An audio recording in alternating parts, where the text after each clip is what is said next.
Think about the last time you rode public transportation. Maybe it was this morning, or perhaps it was a few days ago. Picture yourself standing there surrounded by a sea of people, each one holding on to the same handrails, poles, and seats. It's a daily routine for many of us, a necessary part of getting from point A to point B. Did you see someone cough into their hand and then grab the handrail? Or maybe you witnessed someone sneeze without covering their mouth properly, sending a spray of droplets into the air. It's a common sight, and one that often goes unnoticed in the hustle and bustle of our daily commutes. Yeah, me too. We've all been there.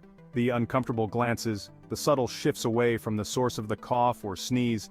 It's a shared experience, one that unites us in our collective discomfort and concern. It's enough to make you want to wear a hazmat suit. Imagine stepping onto the subway in full protective gear, complete with a mask, gloves, and maybe even a face shield. It sounds extreme, but in moments of heightened awareness, it can feel like the only way to stay safe. We touch our faces, our phones, and countless other surfaces every day, picking up a veritable zoo of bacteria and viruses along the way. From the moment we leave our homes, we're in constant contact with a myriad of germs. Every doorknob, every handrail, every shared surface is a potential hotspot for microbial life. But here's the kicker. Most of us aren't washing our hands properly to combat this microscopic menagerie. A quick rinse under the tap isn't enough. Proper hand washing requires time, technique, and a bit of diligence. Yet in our fast-paced lives, it's easy to cut corners and skip steps. It's a scary thought, isn't it? The idea that we might be carrying around invisible hitchhikers, spreading them from surface to surface, person to person. It's enough to make anyone a little paranoid. We're basically high-fiving germs all day long. Every handshake, every high five, every casual touch is an opportunity for germs to spread. It's a sobering realization, one that can make even the most mundane interactions feel fraught with risk. But don't worry, there's hope for humanity yet. With a few simple changes to our habits, we can significantly reduce the spread of germs. It starts with awareness and a commitment to better hygiene practices. Let's dive into the wonderfully disgusting world of hand hygiene. We'll explore the best techniques for washing your hands, the importance of using soap and water, and how to make hand hygiene a regular part of your routine. By the end of this journey, you'll be equipped with the knowledge and skills to keep those pesky germs at bay. So, roll up your sleeves, lather up, and let's get started on the path to cleaner, healthier hands. We shake hands, share food, and engage in countless other activities that bring us into close contact with one another. These simple, everyday actions are so ingrained in our routines that we rarely stop to think about the potential consequences. We touch our faces without a second thought, rubbing our eyes, scratching our noses, or resting our chins in our hands. Each of these actions is a potential gateway for germs to enter our bodies. But each of these actions is an opportunity for germs to hitch a ride. Public surfaces like doorknobs, handrails, and elevator buttons are hotspots for these microscopic invaders. Every time we touch one of these surfaces, we risk picking up unwanted passengers. These microscopic ninjas can cause a whole host of illnesses, from the common cold to more serious infections. They spread stealthily, moving from person to person, surface to surface, often without us even realizing it. A single cough or sneeze can release thousands of tiny droplets, each one teeming with potential pathogens. And the worst part? They're invisible to the naked eye. We can't see them, but they're there, lurking on our skin, our belongings, and the objects we interact with daily. It's a disconcerting thought, knowing that something so small can have such a significant impact on our health. It's like playing a game of microscopic Russian roulette every time we touch something. We never know when we might come into contact with a germ that could make us sick. It's a gamble we take every day, often without even realizing it. But fear not, my friends, because knowledge is power. By understanding how germs spread and what we can do to protect ourselves, we can take steps to reduce our risk of infection. Simple actions like washing our hands regularly and avoiding touching our faces can make a big difference. And the first step to winning this germy battle is understanding the enemy. Scientists study germs in labs using powerful microscopes to observe their behavior and learn how they spread. This research helps us develop better ways to protect ourselves and prevent the spread of illness. One of the most effective ways to combat germs is through proper hand hygiene. Washing our hands with soap and water for at least 20 seconds can remove many of the germs we pick up throughout the day. It's a simple yet powerful tool in our fight against infection. When soap and water aren't available, hand sanitizer can be a good alternative. Look for a sanitizer that contains at least 60% alcohol, as this concentration is effective at killing most germs.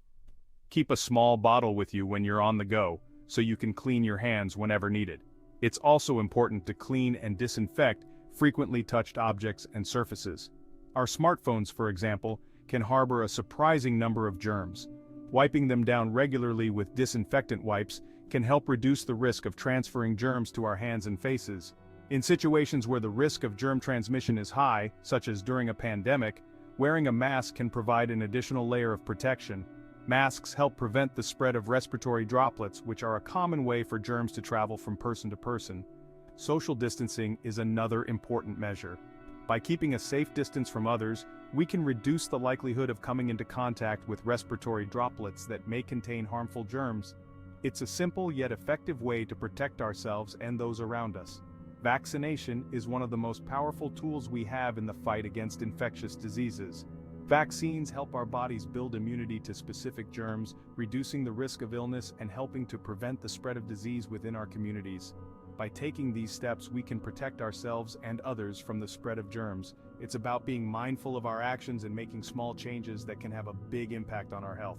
So, let's stay informed, stay vigilant, and stay healthy. Brace yourselves, because this is where it gets real. You might think you know how to wash your hands, but the statistics say otherwise. Studies have shown that a whopping 95% of people don't wash their hands correctly. That's right, 95%. It's a staggering number when you think about it. Imagine being in a room with 20 people.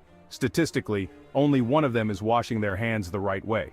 We're practically swimming in a sea of poorly washed hands. It's not just a minor issue, it's a public health concern. Improper hand washing can lead to the spread of germs and diseases, making it a critical issue that needs addressing. It's enough to make you want to become a hermit and live in a bubble. The thought of all those germs can be overwhelming. But don't worry, there's hope. You don't have to isolate yourself from the world to stay healthy. But before you start building your germ-free bunker, let's talk about what constitutes proper hand washing. It's not just about running your hands under water for a few seconds. There's a method to it, and it's simpler than you might think. Because, believe it or not, there's a right way and a very, very wrong way to do it. Proper hand washing involves several steps: wetting your hands with clean, running water, applying soap, lathering your hands by rubbing them together with the soap, scrubbing all surfaces of your hands for at least 20 seconds, rinsing your hands well under clean, running water, and finally, drying your hands using a clean towel or air drying them. You might have heard the advice to sing "Happy Birthday" twice while washing your hands. This is a great way to ensure you're scrubbing for the recommended 20 seconds. It might feel like a long time, but it's crucial for removing germs effectively, and if soap and water aren't available, hand sanitizer is a good alternative. But it's important to use it correctly. Apply enough product to cover all surfaces of your hands and rub them together until they feel dry. This should take around 20 seconds as well. Remember, our hands are one of the main ways germs spread. We touch our faces, food, and other people, transferring germs in the process. Proper hand hygiene is one of the simplest and most effective ways to prevent the spread of infections. So, let's all do our part. Whether you're at home, at work, or out in public, take the time to wash your hands properly. Teach your children the importance of hand hygiene and lead by example. It's a small effort that can make a big difference in keeping everyone healthy. By improving our hand washing habits, we can reduce that 95% failure rate and create a healthier environment for everyone. It's a simple change, but it starts with each of us. So let's get washing and make a positive impact on our health and the health of those around us. Section 4. Science says, wash your hands. The Centers for Disease Control and Prevention, CDC, those guardians of good health, have laid out some simple yet effective guidelines for hand washing. And no, a quick rinse under the tap doesn't count. We're talking about a full-on 20-second lather, rinse, repeat extravaganza. Think of it as a mini spa treatment for your hands. Except instead of cucumbers and aromatherapy, you get soap and the sweet, sweet satisfaction of knowing you're not spreading germs like confetti. Section 5. Lather up, you filthy animal. First things first, wet your hands with clean running water. Then, apply soap and lather up like you're trying to create a foam party in your bathroom. And don't be stingy with the soap, people. We're talking a generous dollop, enough to cover every nook and cranny of your hands. Remember, we're not just washing away dirt here. We're waging war on microscopic invaders. So lather up like your life depends on it because, frankly, it kinda does.